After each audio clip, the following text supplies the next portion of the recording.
Today is the day your life turns around. Whether you know it or not, this message you're about to hear has magical quality about it.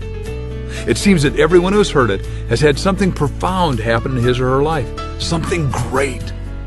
It seems to come into people's lives at just the right time. However you came across this message, it has found you. I'm certainly grateful it found me. You may not have heard my voice before, but by the end of this story, I know you'll know who I am. You see, human potential can happen at any time.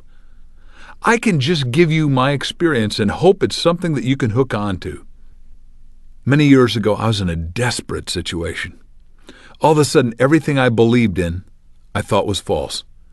Each and every one of us goes through that kind of stuff. I was in what I thought was a successful business one day, and the next day, because of the economy, as far as I was concerned, I was wiped out. I fell out of the sky and went bankrupt. And immediately I felt so bad about myself that I wanted to dust myself, because I thought my self-worth and my net worth were the same, which now I can tell you unequivocally are not. I came to the realization that I was trying to be someone else and not myself. I wanted to do everything, but I didn't know who I was or what life was even about. I'd lost my true sense of purpose. I was too young, too inexperienced, too unseasoned. I felt upside down. I had a double master's degree and went out to unload toilet paper off a railroad car for $2.14 an hour. My self-esteem, if our grading on a scale of 1 to 10, was at a -2 or even 3.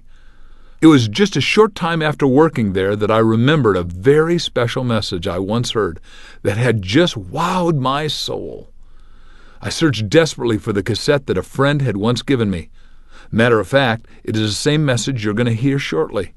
I found the tape, sat back, listened to it again and again, and slowly my attitude shifted. I felt relieved, relaxed, like I had a chance to begin again. When this message first got out, everyone wanted to hear it. Years later, there's still an incredible demand for it. You see, as I was reminded that human potential could happen at any time, this message changed my life and my way of thinking. My hope is that it does the same for you without having to hit the bottom I did. I'm Mark Victor Hansen, and you may know me as a co-author of the popular, world-renowned Chicken Soup for the Soul and 1 Minute Millionaire series. In some ways, that story seems like far-away time, and in some ways, it seems like it just happened yesterday. As I was at my desk today, I contemplated the new, exciting, and sometimes scary lifestyle revolution of which we are a part. Daily, I'm told by people how their life is ever-changing and how unpredictable it is for them. Indeed, we find ourselves living much differently than the past generations. We live longer. We experience much, much more of what life has to offer. Major changes have occurred, like how we raise our children versus how we were raised, how we care for and nourish ourselves, how to develop our career path, and due to corporate downsizing, restructuring, and mergers, we have to adjust, often changing careers 3 or 4 times during our life. Sometimes we even make this change because our interests change. It seems everything from relationships to home life, to our need for new skill development, our search for spirituality, and even our retirement brings on changes that create anxiety and, more positively stated, excitement in our lives. So I thought for a while, what advice could I give someone? How could I help them? Where could they turn? What should they do? And then it came to me. I recalled the message that for decades has held the secret of transforming life itself. It was delivered by the Dean of Personal Development, Earl Nightingale. The message was called The Strangest Secret. Now, Earl was no ordinary man. Rather, he was a man of creative genius, a world-renowned author and speaker, a man with enormous scope and knowledge. He was literally a man who inspired everyone who came in contact with him. On December 7th, 1941, Earl was at Pearl Harbor, in a lookout tower on a battleship Arizona. 1,000 men died in the Arizona. Earl was one of only 100 who survived. After the war, Earl worked in the radio industry in both Phoenix and Chicago. He also owned his own insurance business. In 1956, he recorded a message for his insurance sales force. That message, The Strangest Secret, is what has become one of the most famous recordings ever made. The Strangest Secret has sold millions of copies and is the only gold record ever achieved within a spoken word industry. Its message is simple yet profound and powerful. The Strangest Secret inspired so many people throughout the world that it is actually credited for launching the spoken word industry. For the next few moments, I invite you to sit back and relax. However, be prepared to have something deep inside of you get exposed, stirred, enriched. This could be the discovery that enables you to do literally everything and anything you wish to do smoothly and creatively for the rest of your life. Over the years, this discovery has been shared with anyone who would listen, and tremendous transformations have taken place for those who have followed the simple steps contained within this 30-minute message. Men and women who worked in companies rose to positions of senior management, becoming presidents and CEOs. People in politics have won elections. Salespeople have earned record-breaking commissions. Self-employed professionals and consultants attracted new clients and increased their incomes. Business owners saw their businesses and profits rise. People who were stuck in a wrong job have found their true calling. Those who dreamt of being their own boss discovered the springboard that led to their success. But the position, money, and visible signs of success were only a small part of what these people really gained.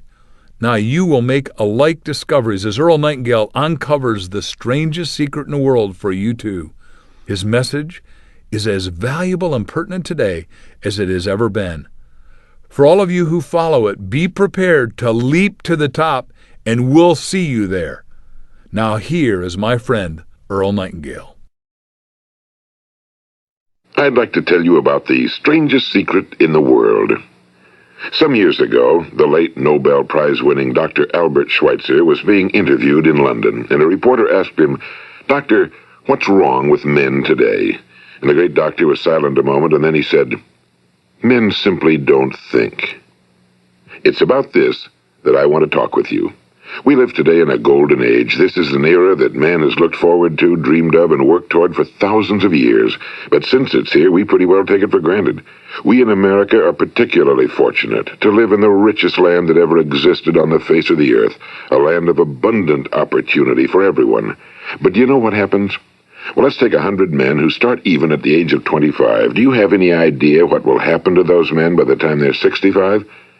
These 100 men who all start even at the age of 25 believe they're going to be successful. If you asked any one of these men if he wanted to be a success, he'd tell you he did. And you'd notice that he was eager toward life, that there was a certain sparkle to his eye, an erectness to his carriage, and life seemed like a pretty interesting adventure to him.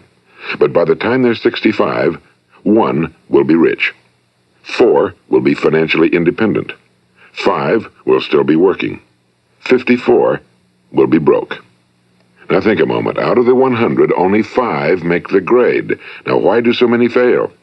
What has happened to the sparkle that was there when they were 25? What's become of the dreams, the hopes, the plans? And why is there such a large disparity between what these men intended to do and what they actually accomplished?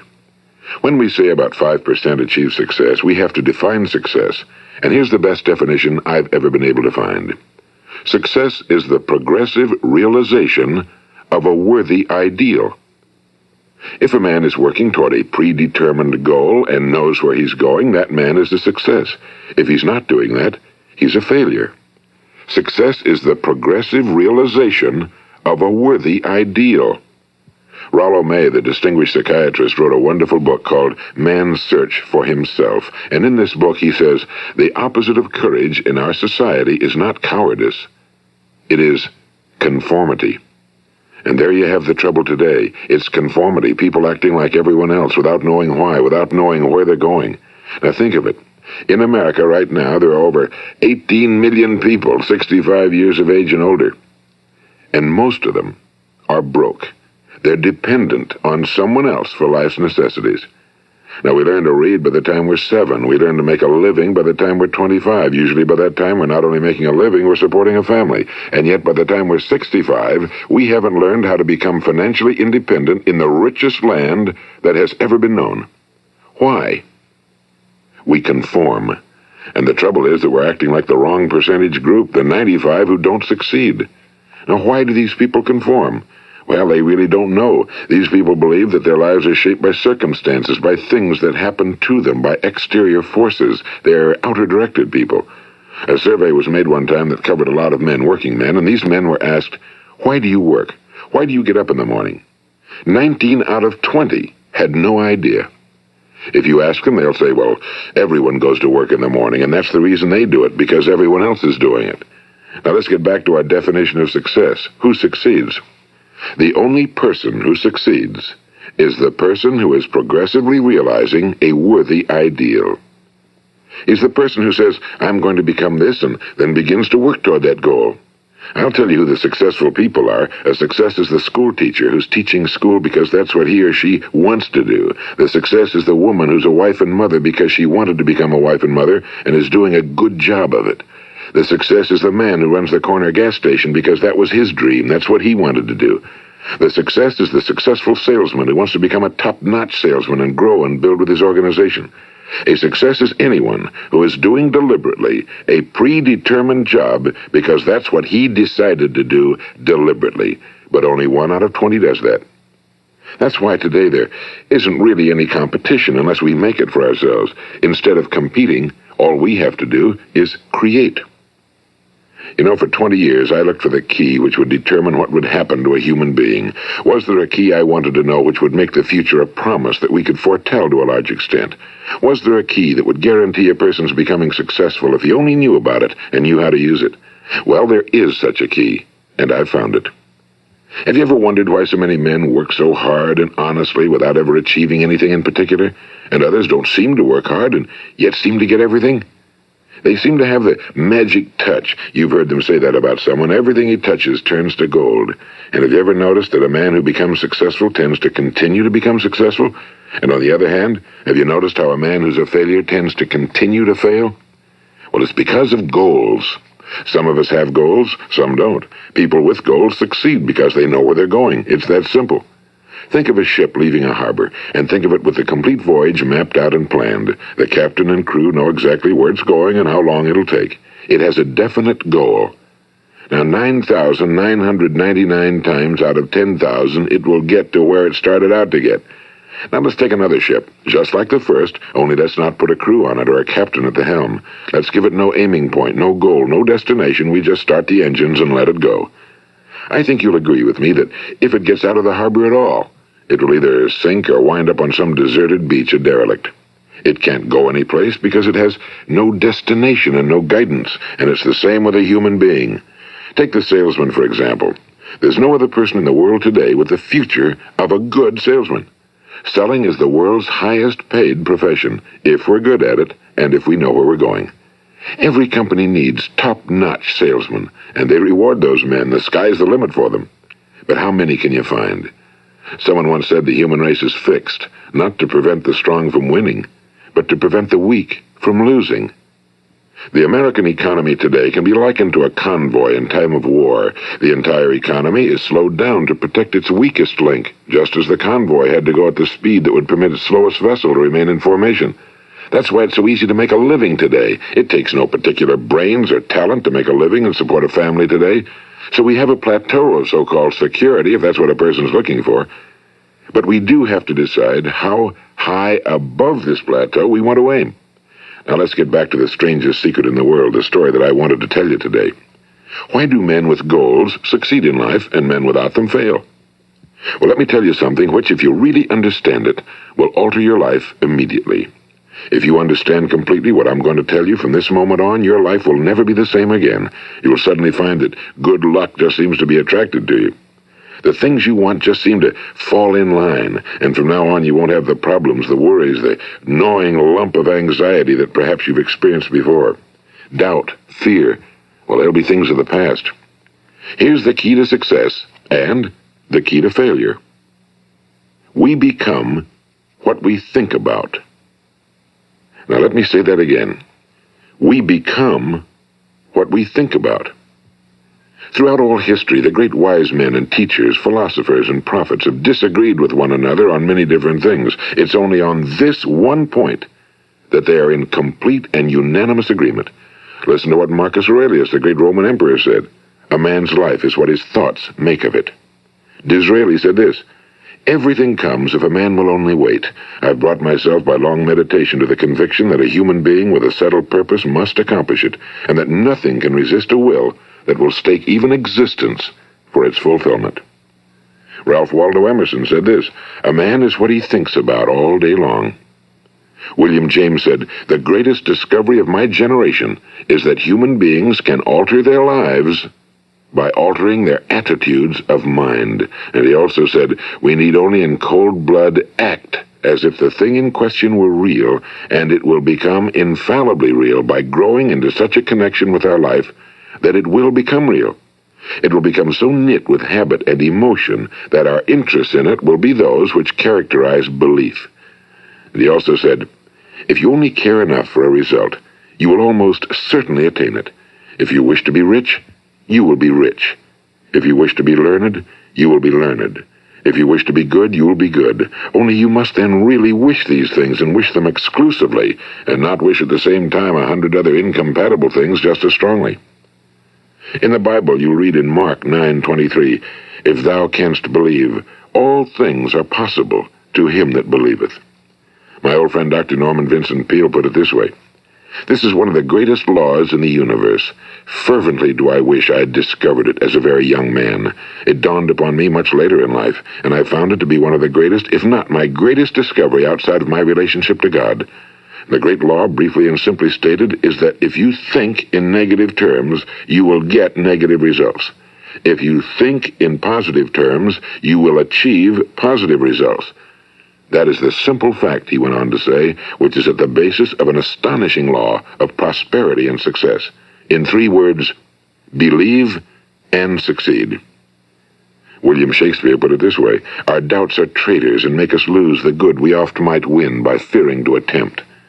George Bernard Shaw said, "People are always blaming their circumstances for what they are. I don't believe in circumstances. The people who get on in this world are the people who get up and look for the circumstances they want, and if they can't find them, make them."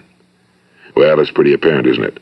And every person who discovered this for a while believed that he was the first one to work it out. We become what we think about. Now, it stands to reason that a person who's thinking about a concrete and worthwhile goal is going to reach it, because that's what he's thinking about, and we become what we think about. Conversely, the man who has no goal, who doesn't know where he's going, and whose thoughts must therefore be thoughts of confusion and anxiety and fear and worry, becomes what he thinks about. His life becomes one of frustration and fear and anxiety and worry. And if he thinks about nothing, he becomes nothing. Now, how does it work? Why do we become what we think about? Well, I'll tell you how it works as far as we know. Now, to do this, I want to tell you about a situation that parallels the human mind. Suppose a farmer has some land, and it's good fertile land. Now, the land gives the farmer a choice. He may plant in that land whatever he chooses. The land doesn't care. It's up to the farmer to make the decision. Now, remember, we're comparing the human mind with the land because the mind, like the land, doesn't care what you plant in it. It will return what you plant, but it doesn't care what you plant. Now, let's say that the farmer has 2 seeds in his hand. One is a seed of corn. The other is nightshade, a deadly poison. He digs 2 little holes in the earth, and he plants both seeds, one corn, the other nightshade. He covers up the holes, waters, and takes care of the land, and what will happen? Invariably, the land will return what's planted. As it's written in the Bible, as ye sow, so shall ye reap. Now remember, the land doesn't care. It'll return poison in just as wonderful abundance as it will corn. So up come the 2 plants, one corn, one poison. Now, the human mind is far more fertile, far more incredible and mysterious than the land, but it works the same way. It doesn't care what we plant. Success, failure. A concrete, worthwhile goal, or confusion. Misunderstanding, fear, anxiety, and so on. But what we plant, it must return to us. You see, the human mind is the last great unexplored continent on Earth. It contains riches beyond our wildest dreams. It will return anything we want to plant. Now, you might say, well, if that's true, why don't people use their minds more? Well, I think they figured out an answer to that one, too. Our mind comes as standard equipment at birth. It's free, and things that are given to us for nothing we place little value on. Things that we pay money for, we value. The paradox is that exactly the reverse is true. Everything that's really worthwhile in life came to us free. Our minds, our souls, our bodies, our hopes, our dreams, our ambitions, our intelligence, our love of family and children and friends and country, All these priceless possessions are free. But the things that cost us money are actually very cheap and can be replaced at any time. A good man can be completely wiped out and make another fortune. He can do that several times. Even if our home burns down, we can rebuild it. But the things we got for nothing, we can never replace. The human mind isn't used because we take it for granted. Familiarity breeds contempt. It can do any kind of job we assign to it, but generally speaking, we use it for little jobs instead of big, important ones. Universities have proved that most of us are operating on about 10% or less of our abilities. So decide now, what is it you want? Plant your goal in your mind. It's the most important decision you'll ever make in your entire life. What is it you want? Do you want to be an outstanding salesman? A better worker at your particular job? Do you want to go places in your company? In your community? Do you want to get rich? All you've got to do is plant that seed in your mind, care for it, work steadily toward your goal, and it will become a reality. It not only will, there's no way that it cannot. You see, that's a law, like the laws of Sir Isaac Newton, the laws of gravity. If you get on top of a building and jump off, you'll always go down, you'll never go up, and it's the same with all the other laws of nature. They always work. They're inflexible. Think about your goal in a relaxed, positive way. Picture yourself in your mind's eye as having already achieved this goal. See yourself doing the things you will be doing when you've reached your goal. Ours has been called the phenobarbital age, the age of ulcers and nervous breakdowns and tranquilizers. At a time when medical research has raised us to a new plateau of good health and longevity, far too many of us worry ourselves into an early grave trying to cope with things in our own little personal ways without learning a few great laws that will take care of everything for us. These things we bring on ourselves through our habitual way of thinking. Every one of us is the sum total of his own thoughts. He is where he is because that's exactly where he really wants to be, whether he'll admit that or not. Each of us must live off the fruit of his thoughts in the future, because what you think today and tomorrow, next month and next year, will mold your life and determine your future. You're guided by your mind. I remember one time I was driving through eastern Arizona, and I saw one of those giant earth-moving machines roaring along the road at about 35 miles an hour with what looked like 30 tons of dirt in it. A tremendous, incredible machine, and there was a little man perched way up on top with the wheel in his hands guiding it. And as I drove along, I was struck by the similarity of that machine to the human mind. Just suppose you're sitting at the controls of such a vast source of energy. Are you going to sit back and fold your arms and let it run itself into a ditch? Or are you going to keep both hands firmly on the wheel and control and direct this power to a specific, worthwhile purpose? It's up to you. You're in the driver's seat. You see, the very law that gives us success is a two-edged sword. We must control our thinking. The same rule that can lead a man to a life of success, wealth, happiness, and all the things he ever dreamed of for himself and his family. That very same law can lead him into the gutter. It's all in how he uses it, for good or for bad. This is the strangest secret in the world. Now, why do I say it's strange, and why do I call it a secret? Actually, it isn't a secret at all. It was first promulgated by some of the earliest wise men, and it appears again and again throughout the Bible, but very few people have learned it, understand it. That's why it's strange, and why for some equally strange reason it virtually remains a secret. I believe that you could go out and walk down the main street of your town and ask one man after another what the secret of success is, and you probably wouldn't run into one man in a month who could tell you. Now, this information is enormously valuable to us if we really understand it and apply it. It's valuable to us not only for our own lives, but the lives of those around us, our families, employees, associates, and friends. Life should be an exciting adventure. It should never be a bore. A man should live fully, be alive. He should be glad to get out of bed in the morning. He should be doing a job he likes to do because he does it well.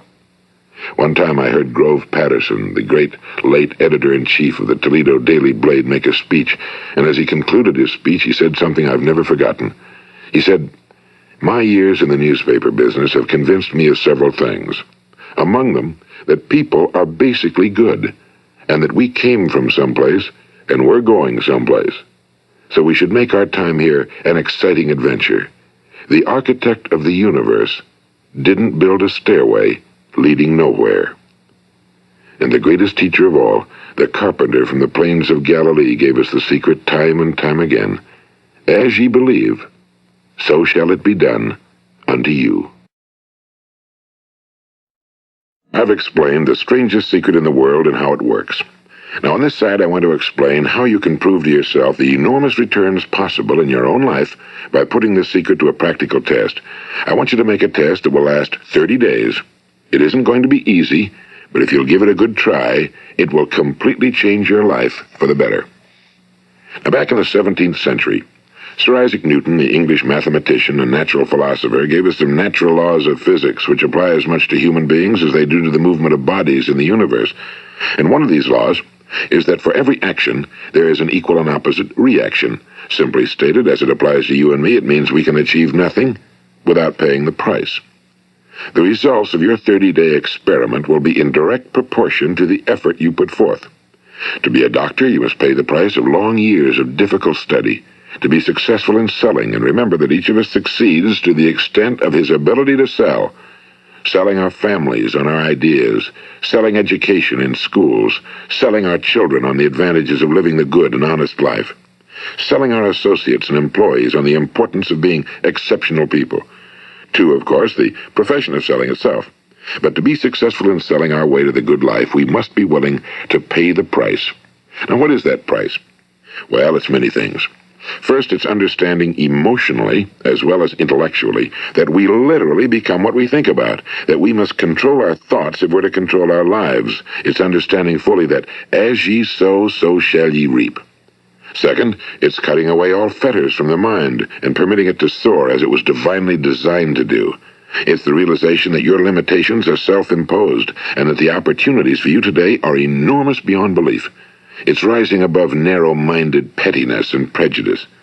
And third, it's using all your courage to force yourself to think positively on your own problem, to set a definite and clearly defined goal for yourself, to let your marvelous mind think about your goal from all possible angles, to let your imagination speculate freely upon many different possible solutions, to refuse to believe that there are any circumstances sufficiently strong to defeat you in the accomplishment of your purpose, to act promptly and decisively when your course is clear, and to keep constantly aware of the fact that you are, at this moment, standing in the middle of your own acres of diamonds, as Russell Conwell used to point out. And fourth, save at least 10% of every dollar you earn. It's also remembering that no matter what your present job, it has enormous possibilities, if you're willing to pay the price. Now let's just go over the important points in the price each of us must pay to achieve the wonderful life that can be ours. It is, of course, worth any price. 1. You will become what you think about. 2. Remember the word imagination and let your mind begin to soar. 3. Courage. Concentrate on your goal every day. 4. Save 10% of what you earn. And 5. Action. Ideas are worthless unless we act on them. Now, I'll try to outline the 30-day test I want you to make. Keep in mind that you have nothing to lose by making this test and everything you could possibly want to gain. There are two things that may be said of everyone. Each of us wants something, and each of us is afraid of something. I want you to write on a card what it is you want more than anything else. It may be more money. Perhaps you'd like to double your income or make a specific amount of money. It may be a beautiful home. It may be success at your job. It may be a particular position in life. It could be a more harmonious family. Each of us wants something. Now write down on your card specifically what it is you want. Make sure it's a single goal and clearly defined.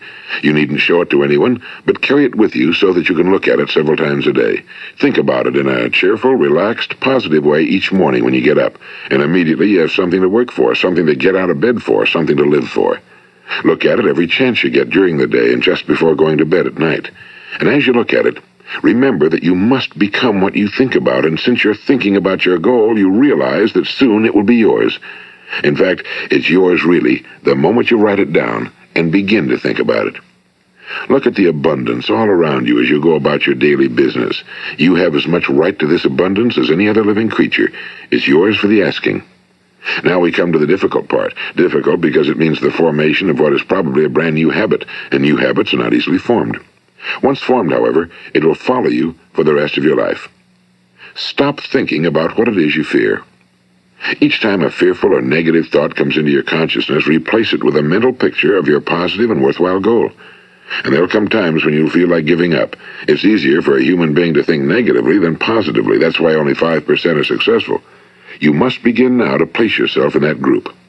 For 30 days, you must take control of your mind. It will think about only what you permit it to think about. Each day for this 30-day test, do more than you have to do. In addition to maintaining a cheerful, positive outlook, give of yourself more than you've ever done before. Do this knowing that your returns in life must be in direct proportion to what you give. The moment you decide on a goal to work toward, you're immediately a successful person. You are then in that rare and successful category of people who know where they're going.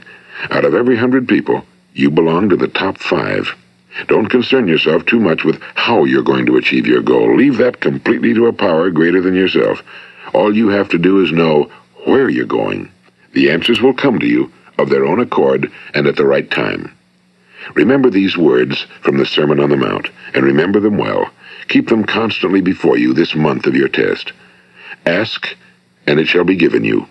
Seek, and ye shall find. Knock, and it shall be opened unto you. For every one that asketh receiveth, and he that seeketh findeth, and to him that knocketh it shall be opened. It's as marvelous and as simple as that. In fact, it's so simple that in our seemingly complicated world, it's difficult for an adult to understand that all he needs is a purpose and faith. For 30 days, do your very best. If you're a salesman, go at it as you've never done before, not in a hectic fashion, but with the calm, cheerful assurance that time well spent will give you the abundance in return you deserve and want. If you're a homemaker, devote your 30-day test to completely giving of yourself without thinking about receiving anything in return, and you'll be amazed at the difference it makes in your life. No matter what your job, do it as you've never done it before for 30 days. And if you've kept your goal before you every day, you'll wonder and marvel at this new life you've found. Dorothea Brand, the outstanding editor and writer, discovered it for herself and tells about it in her fine book, Wake Up and Live. Her entire philosophy is reduced to the words, act as though it were impossible to fail. She made her own test with sincerity and faith, and her entire life was changed to one of overwhelming success. Now, you make your test for 30 full days. Don't start your test until you've made up your mind to stick with it. You see, by being persistent, you're demonstrating faith. Persistence is simply another word for faith. If you didn't have faith, you'd never persist. If you should fail during your first 30 days, by that I mean suddenly find yourself overwhelmed by negative thoughts, you've got to start over again from that point and go 30 more days. Gradually, your new habit will form until you find yourself one of that wonderful minority to whom virtually nothing is impossible.